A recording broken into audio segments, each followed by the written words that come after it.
अस्सलाम वालेकुम। हमतन गोश में खुश आमदीद। तमाम नए आने वाले दोस्तों से गुजारिश है कि हमारे चैनल हमतन गोश को लाइक, शेयर और सब्सक्राइब करें और साथ ही बेल आइकन को प्रेस कर दें ताकि हर नई आने वाली वीडियो का नोटिफिकेशन आपको बर वक्त मिल सके। और कमेंट बॉक्स में अपनी कीमती आरा से ज़रूर आगाह कीजिएगा। शुक्रिया।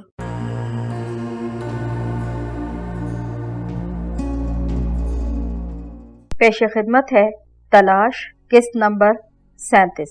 आपको शायद ये सुनकर हैरत हो, वो मुस्कुराया, कि मेरे हाथ में अगर सिर्फ एक हंटर दे दिया जाए ना तो शेर भी मेरे आगे दुम हिलाने लगता है। मगर तुम्हें मालूम होना चाहिए कि मैं शेर नहीं हूँ और इत्तफाक से मेरी दुम भी नहीं है जिससे मैं तुम्हारे आगे हिला सकूं। मैंने खुश्क लहजे में कहा, अब शुरू हो जाओ। उसके कंधे गोया सुकड़ गए और सर झुक गया। चंद लम्हे की खामोशी के बाद उसने सर उठाया तो उसकी आंखों में गोया सदियों की थकन आ रही थी। मैं ट्रेनर हूँ, बिलाखिर उसने मध्यम से लहजे में कहा। हर तरह के खतरनाक जानवरों को सुधाता हूँ, या बकौल आपके यूं कहना चाहिए कि सुधाया करता था, क्योंकि अब मेरा इस पेशे को जारी रखने का कोई इरादा नहीं। जवानी में बड़ी आवारागर्दी कर ली, तकरीबन सारी दुनिया देख रखी है मैंने, लेकिन पिछले चंद सालों से सुपर 7 सर्कस से वाबस्ता हो गया था और चंद दिन पहले तक उसी से वाबस्ता था। ये वही सर्कस है ना जो हाल ही में बम्बई से रुखसत हुआ है और जिसके इश्तहारात अखबार में आया करते थे। मैंने उससे सवाल किया। जी हाँ, उसने असबात में सर हिलाया। और शायद इस किस्म की तफरीहात से आपको दिलचस्पी नहीं, वरना बम्बई की तकरीबन सारी आबादी ही सर्कस देख चुकी थी। बड़ी पटाखा किस्म की लड़कियां काम करती हैं उसमें। तारा भी उन्हीं में से एक थी। ओह, तो तुम अब इश्क की अलमनाक कहानी सुनाओगे? मैंने कदरे बेजारी से उससे कहा। आपने तारा को देखा नहीं है ना? उसने एक तवील सांस ली, वरना उसके जिक्र पर आप इतनी हकारत का इजहार कभी ना करते। खैर, तुम अपने दिल का बोझ हल्का करने के लिए अपनी बात को जारी रखो, मैंने कहा। वो जिम्नास्टिक के करतब दिखाती है, शेखर ने एक लम्हे के तवक्कुफ से कहा। यूं तो तकरीबन हर जिम्नास्टिक करने वाले का जिस्म ही बेहद सडोल हुआ करता है, मगर तारा को तो कुदरत ने अजीब सी चीज बनाकर हमें दिया। उसे देखकर ऊपर की सांस ऊपर और नीचे की नीचे रह जाया करती थी। वो लड़की नहीं साहब, खूबसूरती के सांचे में ढला हुआ रबड़ और मोम के आमेजे से तख्लीक किया गया एक अजूबा था, जिसमें रूह की जगह आसमानी बिजली भर दी गई थी। उसने यूं झुरझुरी सी ली जैसे वाकई उसका हाथ बिजली के रंगे तार पर पड़ गया हो। फिर उसने अजीब रहम तलब सी नजरों से मेरी तरफ देखा, जैसे अपना मतलब मुझे समझा ना सकने पर कुछ माजरत करता हो। लड़कियां तो सर्कस में बहुत होती हैं साहब। चंद लम्हे बाद उसने मातमी से लहजे में गुफ्तगू का सिलसिला दोबारा जोड़ा। इक्का दुक्का शादीशुदा भी होती हैं। बाज ने शादी के बगैर ही निजी जिंदगी में भी किसी को जोड़ीदार बना रखा होता है, और इक्का दुक्का ऐसी भी हुआ करती हैं जो अपनी मर्जी से बिल्कुल तन्हा और खुद मुख्तार जिंदगी गुजारने पर मजबूर हैं।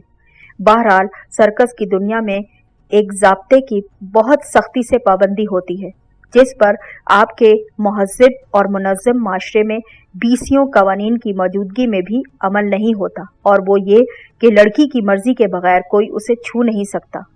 रातों को लड़कियां किसी कुंडी ताले के बगैर महज खेमों में सोया करती हैं, जिनके दरवाजे पर सिर्फ पर्दा झूल रहा होता है, मगर क्या मजाल कि बिला इजाजत कोई पर्दा उठाकर अंदर झांक भी ले। तारा भी उन्हीं लड़कियों में से एक थी जो सर्कस की दुनिया में सिर्फ और सिर्फ काम से गर्ज रखा करती थी। बहुत स्मार्ट, खुशशक्ल और शहजोर नौजवानों ने उससे ताल्लुक उस्तवार करने की कोशिश की, मगर उसने किसी को कभी भी मुंह ना लगाया। और फिर 3 साल कबल वो अचानक ही मुझ पर मेहरबान हो गई। आखिरी जुमले के साथ शेखर ने यूं झिझकते हुए मेरी तरफ देखा जैसे उसे अंदेशा हो कि मैं उसकी बात पर यकीन नहीं करूंगा। मैं बदस्तूर साकित बैठा उसकी तरफ देखता रहा। शुरू में मुझे खुद भी यकीन नहीं आ रहा था कि तारा मुझ पर मेहरबान हो गई है, और पता नहीं कैसे हुई। वो गोया ताज़ा दम होते हुए बोला, ये तो बिल्कुल ऐसा ही था जैसे आप फाका कशी की जिंदगी गुजार रहे हों और बैठे बिठाए अचानक ही कोई आपकी झोली में हफ्त अकलीम की दौलत डालकर कहीं चला जाए। वो उम्र में मुझसे कम अज कम 20 बरस छोटी थी, और सर्कस का हर नौजवान उसके इशारे पर सर कटाने को भी तैयार खड़ा था। इस सूरत हाल में मैं किसी खुशफहमी में मुब्तला होने को तैयार ना था, मगर आते आते यकीन आ ही गया। इंसानी जहन भी बस एक मुअम्मा होता है ना, कुछ पता नहीं चलता कब कौन सी रग क्या तमाशा दिखा दे। 3 साल तक उस बर्कसिफ्ट लड़की ने अपना आप मेरे सुपुर्द किए रखा। उसका कहना था कि मैं जिस बेखौफी से दरिंदों से उलझता रहता हूँ और जिस तरह उन्हें इशारों पर नचाता रहता हूँ, ये सब कुछ उसे बहुत अच्छा लगता है और महज इसी वजह से मैं भी अच्छा लगने लगा था उसे। यूं उसकी रफाकत में 3 साल एक हैजान खेज ख्वाब की तरह गुजरते चले गए। फिर एक रोज जिस तरह अचानक ये ख्वाब शुरू हुआ था, इसी तरह यकलख्त टूट भी गया। उसने अजीब से मखमूम से अंदाज में सर झुका लिया। मैंने अब भी कुछ न पूछा। चंद लम्हे बाद उसने खुद ही कहा, एक दूसरे सर्कस से एक जिम्नास्टिक करने वाले ने हमारे यहाँ मुलाजमत कर ली। वो लड़का था और वो था भी नौ उम्र ही, मगर उसकी मशाकी और अनोखेपन की भी अपनी एक धूम थी। अपने सर्कस वालों से किसी बात पर नाराज होकर कलकत्ता से हमारे यहाँ आ चुका था। वो लड़का क्या था साहब, वजाहत और मजबूती का शाहकार था। बिल्कुल वैसा ही यूनानी शहजादा लगता था जैसे हम तस्वीरों में देखा करते थे। उसे देखकर औरतों की आंखों में चमक आ जाती। मगर हैरत की बात तो ये थी कि वो बेहद शर्मीला लड़का था। मुझे कभी शुबा तक न गुजरा था कि तारा उस पर फरीफ्ता हो चुकी है, क्योंकि तमाशाइयों के सामने शो पेश करने के सिवा मैंने कभी उन्हें यकजा देखा भी न था। मेरे सर पर तो पहाड़ उस रोज टूटा ना जिस रोज मैंने अपने खेमे में से तारा को अपना सामान समेटते देख लिया था। मैंने पूछा तो उसने बिला तामुल निहायत सर्द लहजे में मुझे बताया कि वो नए जिम्नास्टिक वाले लड़के पीरू के खेमे में मुंतकिल हो रही है। पहले तो मुझे यही महसूस हुआ जैसे मैं मर गया हूँ और मेरी रूह आसमान और ज़मीन के दरमियान कहीं यकबस्ता खलाओं में भटकती फिर रही है। मेरी आंखें उस वक्त देखने के काबिल हुई जब तारा खेमे के दरवाजे तक पहुंच चुकी थी। मैंने उसे कलाई से पकड़कर खींच लिया, लेकिन उसने कुछ ऐसी सर्द निगाहों से मेरी तरफ देखा कि मेरे हाथों से उसकी कलाई खुद ब खुद ही छूट गई और इसके बाद मैं उस बरकी मशीन की तरह नाकारा होकर रह गया जिसका कनेक्शन अचानक से कट गया था। कायनात की गर्दिश मेरे लिए बेमानी होकर रह गई थी। मुझे ये बताते हुए शर्म आती है कि मैंने तारा की मिन्नत समाजत भी की, उसके पैरों को हाथ तक लगाया, लेकिन वो एक लफ्ज मुंह से निकाले बगैर मुझे एक तरफ धकेल कर चली गई थी। और इसके बाद तुमने किस्तों में खुदकुशी शुरू कर दी। मैंने जल्दी से लुकमा दिया। हाँ, उसने तस्लीम किया। पहले मैं कभी कभार सिर्फ शराब पिया करता था, लेकिन उस दिन के बाद शराब मेरे लिए बेअसर होकर रह गई थी। जब वो भी बेअसर हो गई तो मैंने सर्कस के एक साईं से LSD के कैप्सूल लेकर खाने शुरू कर दिए। जिंदगी से अब मुझे कोई दिलचस्पी ना रही थी। हर रात जब मैं अपने खेमे में तारा का खाली बिस्तर देख लेता तो मेरे हाथ पांव मिर्गी के मरीजों की तरह मुड़ने लगते थे। फिर मैं एक रॉकेट निकलता और खलाओं की सैर को निकल खड़ा होता और घंटों उनके सामने जाने क्या क्या ऑल फॉल बकता रहता। एक बार तो मैं रात भर एक शेर के गले में बाहें डाले नशे में धुत पड़ा रहा। शेर अपने ट्रेनर का उस वक्त तक ही एहतराम करता है जब तक उसके हाथ में हंटर देखता है, लेकिन उस शेर में शायद कुछ ज्यादा ही वफादारी आ चुकी थी कि बेचारा इस आलम में भी रात भर साकित बैठा मुझे संभाले रहा और अपनी गर्दन मेरे बाजुओं के हल्के से बिल्कुल भी बाहर ना निकाली। सर्कस के मालिकान की तरफ से मुझे सरजनिश और डांट डपट शुरू कर दी गई थी, लेकिन अब मुझ पर किसी बात का असर नहीं होता था। मुझे अपने काम से भी कोई दिलचस्पी बाकी ना रही। महज इसलिए मैं सर्कस में पड़ा था कि तनख्वाह की सूरत में जो एक वजीफा मुझे मिल जाता था उससे कुछ पेट का ईंधन बुझ जाता था।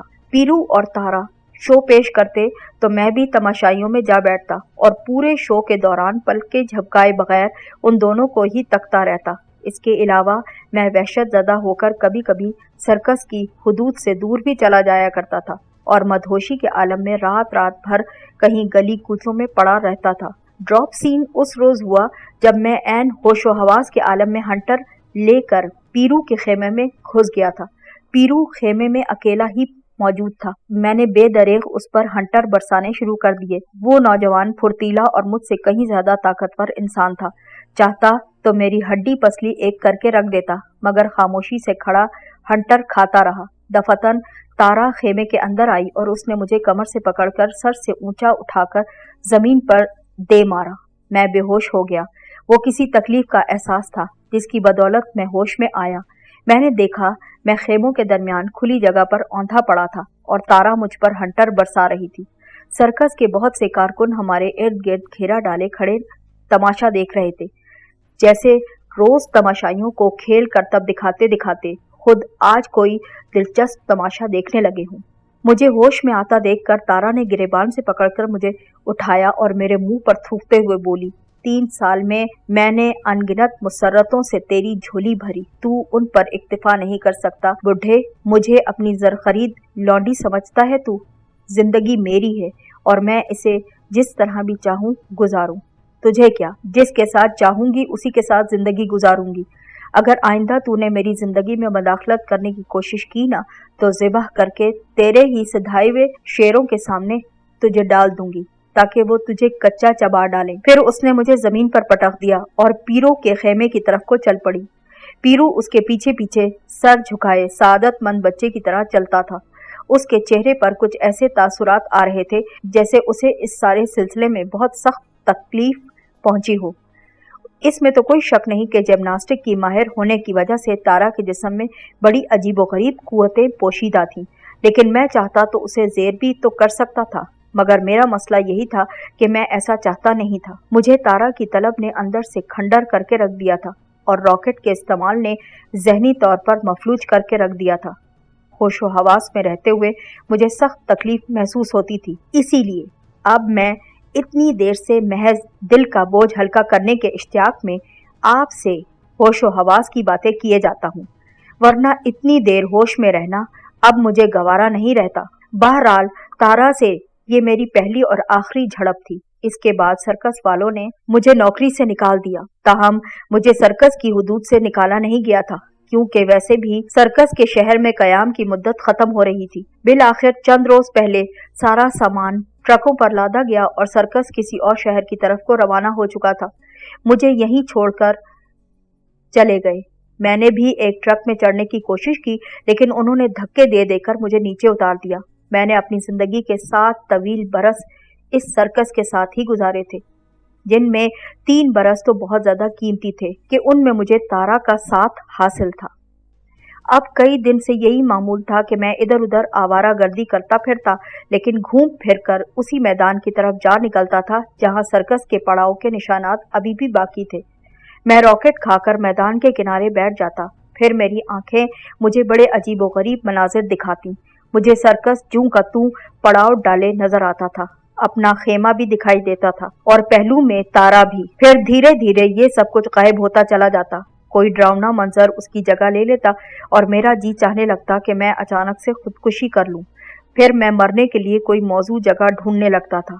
बस यही अपना मामूल था और यही जिंदगी की कुल कहानी। शेखर खामोश होकर मेरी तरफ देखते हुए अजीब से अंदाज में मुस्कुराया और उठते हुए बोला, अब इजाजत है। इजाजत के बच्चे, बैठ जाओ। मैंने अपनायत आमेज सख्ती से कहा, मैं तुमसे कुछ पूछना चाहता हूँ। वो बैठ चुका तो मैंने कहा, कभी तुमने सोचा है कि अपने साथ तुम जो कुछ भी कर रहे हो, इससे तुम्हें क्या फायदा होगा? फायदे और नुकसान का वक्त तो अब गुजर चुका साहब। वो हकारत से हंस दिया।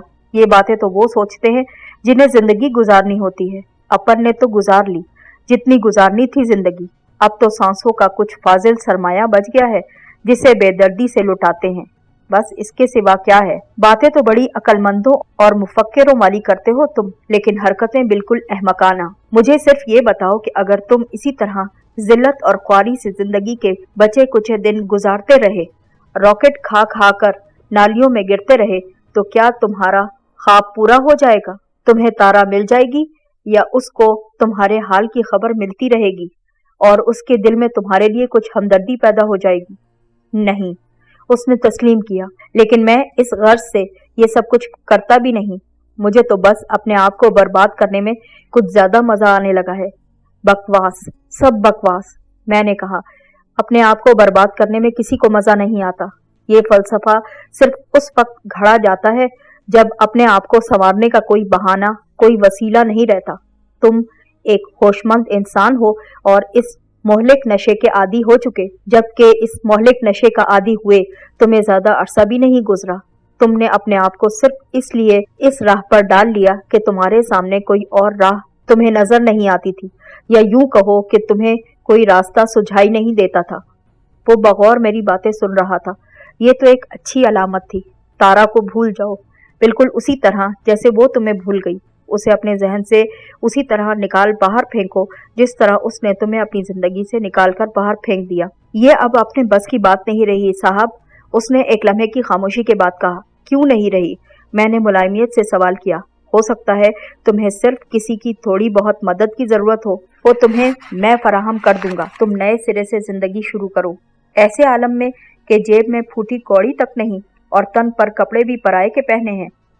वो अपने सरापे की तरफ इशारा करते हुए तल्ख अंदाज में हंसा। मैंने तुम्हारी मदद का इरादा जाहिर किया है ना, इससे मुराद माली मदद भी है।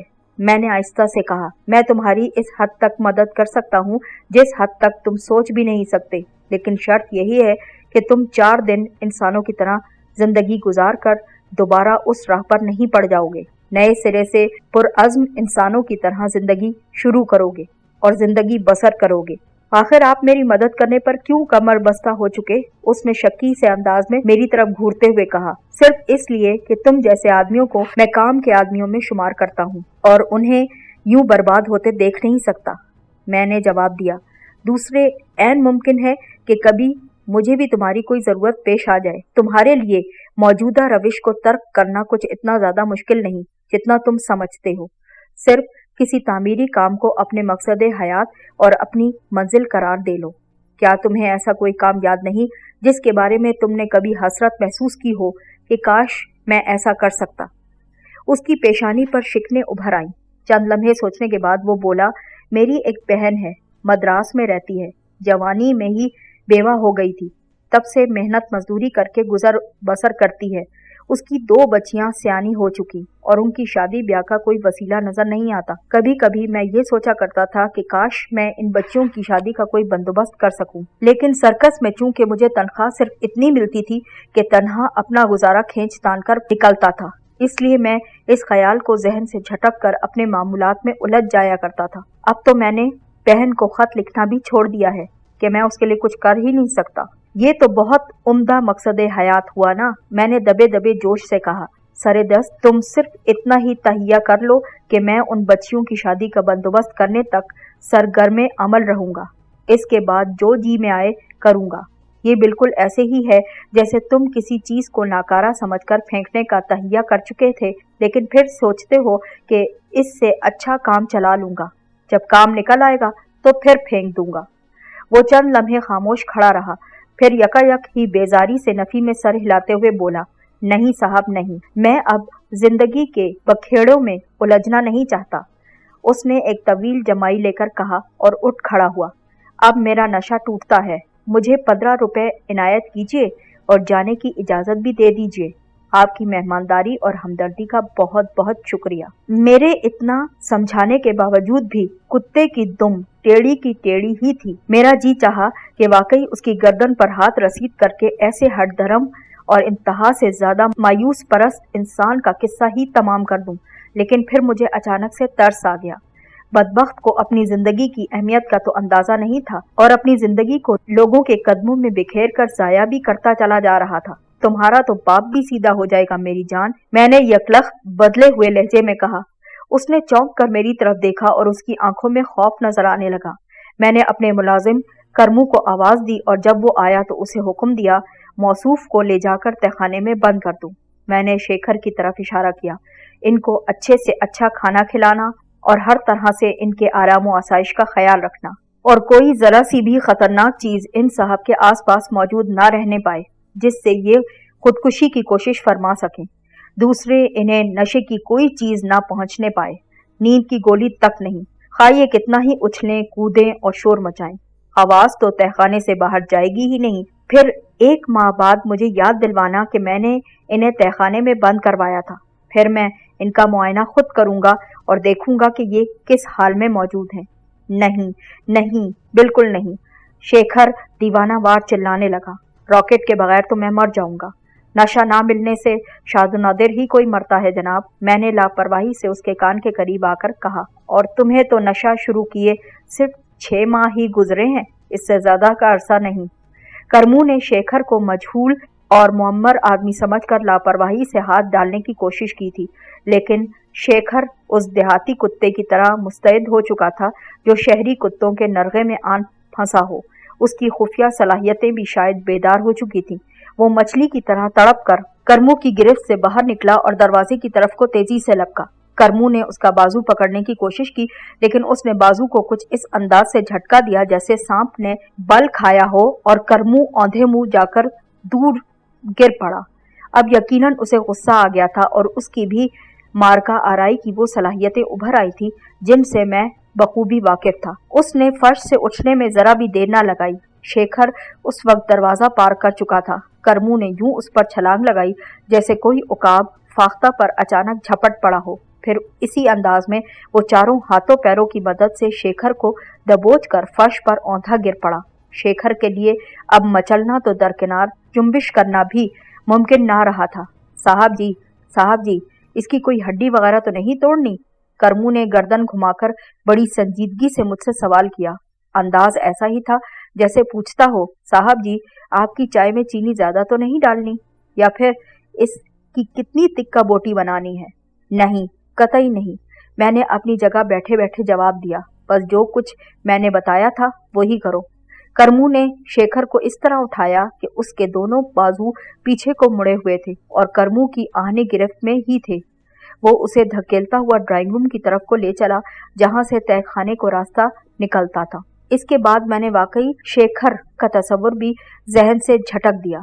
पूरे 1 माह बाद करमू ने हस्बे हिदायत मुझे शेखर की याद दिलाई। मैंने तहखाने में जाकर उसे देखा और हैरान रह गया। वो कतई तौर पर बदला हुआ इंसान लगता था। सेहतमंद और चुस्त व चालाक, साफ सुथरे कपड़ों में खूब निखरा निखरा आदमी दिखाई देता था मुझे। अब क्या हाल है जनाब? दिमाग कुछ ठिकाने पर आया कि नहीं? मैंने उससे सवाल किया। बिल्कुल आ गया, उसने मुस्कुराते हुए जवाब दिया। मैं नशा छोड़ने और तारा के सहर से आज़ाद होने को नामुमकिन समझता था, मगर ये तो महज चंद दिन की तकलीफ साबित हुई। मुझे दोबारा जिंदगी से बहुत मोहब्बत हो गई है। अब क्या चाहते हो तुम? मैंने उससे सवाल किया। मैं आपको ज्यादा तकलीफ देना नहीं चाहता।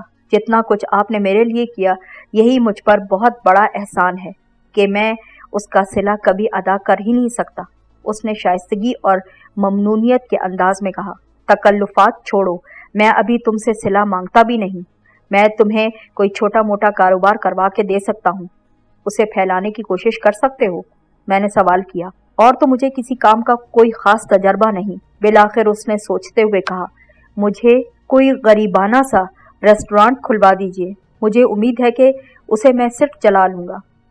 मैंने कोई नई जगह लेने और नए सिरे से काम शुरू करवाने के बजाय शेखर को गाड़ी में साथ बिठाकर 2-3 बस्तियों का चक्कर लगवाया। 1-2 जगह बात भी की और बिल आखिर 10,000 पगड़ी पर एक रेस्टोरेंट मिल भी गया। उसकी हालत बेहतर बनाने के लिए मैंने शेखर को 10,000 रुपए मजीद दिए और उसे उसके हाल पर छोड़ दिया। इसके बाद उससे मेरी 2 मजीद तवील मुलाकातें हुई। एक मर्तबा मैं उसकी तरफ को जा निकला जहां वो रहता था, और एक बार वो मेरे दफ्तर खुद चल कर आया। फोन वो मुझे अक्सर किया करता था। हालात बताते थे कि वो बिल्कुल सही डगर पर चल पड़ा है, मेरे तजवीज़ करदा रास्ते पर चलता है। मुझे खुशी थी कि मैंने न सिर्फ एक कारामद जिंदगी जाया होने से बचा ली थी, बल्कि एक एक करके निहायत मुंतखब किस्म के जो पौधे मैं लगा रहा था, उनमें एक और पौधे का इजाफा हो चुका था। एक कीमती बीज लोगों के पैरों तले कुचले जाने और जाया होने से बच गया था। आप किन ख्यालात में खो गए जनाब? शेखर की आवाज ने मुझे चौंका दिया। बहरा बड़े सलीके से ट्रे में ऑरेंज जूस के 2 ग्लास उठाकर ले आया था और गाड़ी की खिड़की के करीब खड़ा था। शेखर ने इंतहाई एहतराम से एक ग्लास मुझे पेश किया और दूसरा खुद थाम लिया।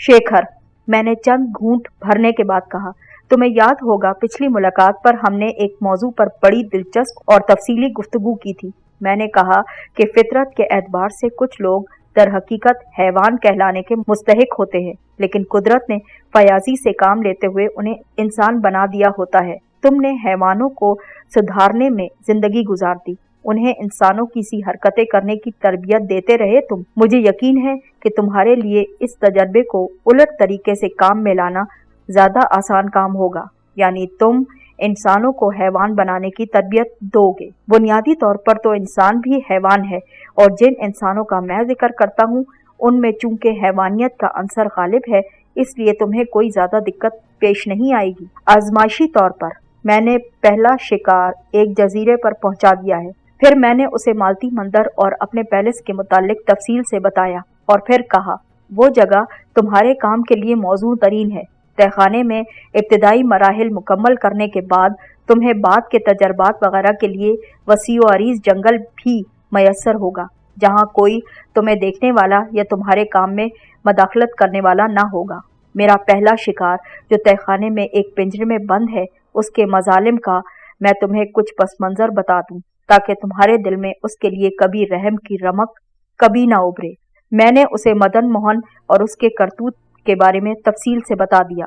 महताब के साथ उसने जो कुछ किया था वो भी बताया, लेकिन ये वाजे नहीं किया था कि महताब से मेरा क्या ताल्लुक था। फिर मैंने कहा, उस शख्स को इंसान से बनमानस बनाना है। तुम्हें अफ्रीका के शैतानी जर्राहों के तरीक़ेकार के मुतालिक तो मुकम्मल मालूमात हासिल होंगी ना? जी हाँ, शेखर ने जवाब दिया, बल्कि मुझे उनके बेशतर फार्मूलों का भी इल्म है। इंसान को बनमानस के कालिब में ढालने के लिए वो उसकी जिल्द पर कचोके लगाकर एक महलूल मलते हैं, जिससे खाल कच्ची पड़ जाती है और एक खास किस्म का लेस छोड़ने लगती है। इस कैफियत के दौरान उसके जिस्म पर बनमानस की खाल मुंड कर जगह जगह से एक खास किस्म के धागे से उसको सी दिया जाता है। ये धागा भी रफ्ता रफ्ता बदन का हिस्सा बन जाया करता है और खाल भी असल इंसानी खाल ही से यकजान होकर रह जाया करती है। इस दौरान मुख्तलिफ मराहिल में उस इंसान को खसाइल के एतबार से भी बनमानस बनाने का अमल जारी रहता है। बिलाखिर रफ्ता रफ्ता वो इंसानों की तरह चलना, खाना पीना, हत्ता के बोलना तक भूल जाता है और मुकम्मल बनमानस बन जाया करता है। बाज़ अफ्रीकी कबाइल में जिस शख्स को सज़ा देना मकसूद होता है ना, उसे इस तरह बनमानस बनाने के लिए शैतानी जर्राहों के हवाले कर दिया जाता है। मैं दिल ही दिल में उसकी मालूमात की दाद दिए बगैर ना रह सका। मैंने बिल्कुल मौजू आदमी का इंतखाब किया था। बिल्कुल दुरुस्त, मैंने सताइशी लहजे में कहा। बनमानस की खाल तुम्हें जब ज़रूरत हो 1 हफ्ते पहले मुझे मुत्तला कर देना।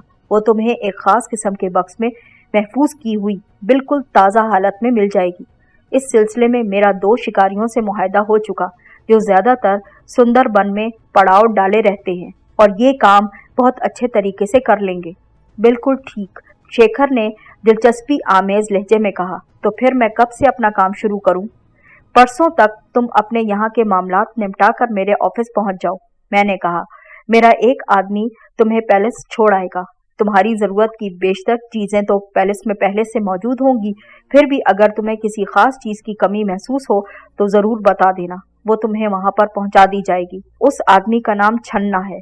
मेरे पहले शिकार को बनमानस बनाने का अमल जारी रखने के दौरान तुम उसके चेहरे की साख तब्दील करने के लिए आलात जर्राही तो इस्तेमाल करोगे ही ना, लेकिन साथ साथ उसके चेहरे पर रोज़ाना 1 या 2 कतरे तेज़ाब ज़रूर डालते रहना। ये एक इजाफी सज़ा है जो मैं उसे देना चाहता हूँ। ऐसा ही होगा जनाब, शेखर ने सादतमंदी से कहा। फिर वो गाड़ी से नीचे उतर गया। वहाँ से मैं सीधा घर वापस आया और छन्ना को फ़ोन करने लगा। उससे मेरी गुफ्तगू आधे घंटे जारी रही। उसे तमाम ज़रूरी हिदायत देने और बाज़ मालूमात पर तबादला ख्याल करने के बाद मुतमईन होकर फ़ोन बंद कर दिया। छन्ना से गुफ्तगू से फारिग होकर मैंने खाना खाया, कुछ देर आराम किया, फिर उठकर अपने हुलिये में मामूली सी तब्दीलियाँ की। ये मामूली सी तब्दीलियाँ भी मुझे नाकाबिले शनाख्त बना दिया करती थी। आईने में अपना तनकीदी जायज़ा लेने के बाद मैं मुतमईन होकर अपने खसूसी सफ़र में इस्तेमाल होने वाले ब्रीफकेस को उठाने लगा और फिर घर से बाहर निकल खड़ा हुआ। कुछ देर बाद मेरी कार पूना जाने वाली सड़क पर रात की तारीकी में फराटे भर रही थी। पूना के रास्ते में जामनगर से कुछ आगे एक छोटा सा कब्रिस्तान था। मैं गालिबन उसी कब्रिस्तान के करीब से गुजर रहा था जब एक निहायत खूबसूरत सरापा मेरी कार की हेडलाइट्स की जद में आया। लम्हा भर में मैंने उसका सर तापा जायजा लिया। वो थी तो लड़की ही, मगर उस रस भरे फल से मुशाबे थी जो पक कर शाख से टपक चुका हो। खासी पुख्ता कार सी लगती थी। अगर पुख्ता कार ना होती तो रात के इस पहर हाईवे पर कब्रिस्तान के नज़दीक तन्हा क्यों पाई जाती। उसका चेहरा बेज़बी और बाल तराशीदा थे जो उसके कंधों को छूने की कोशिश करते थे। सर पर वो एक छोटी सी पी कैप पहने हुए थी।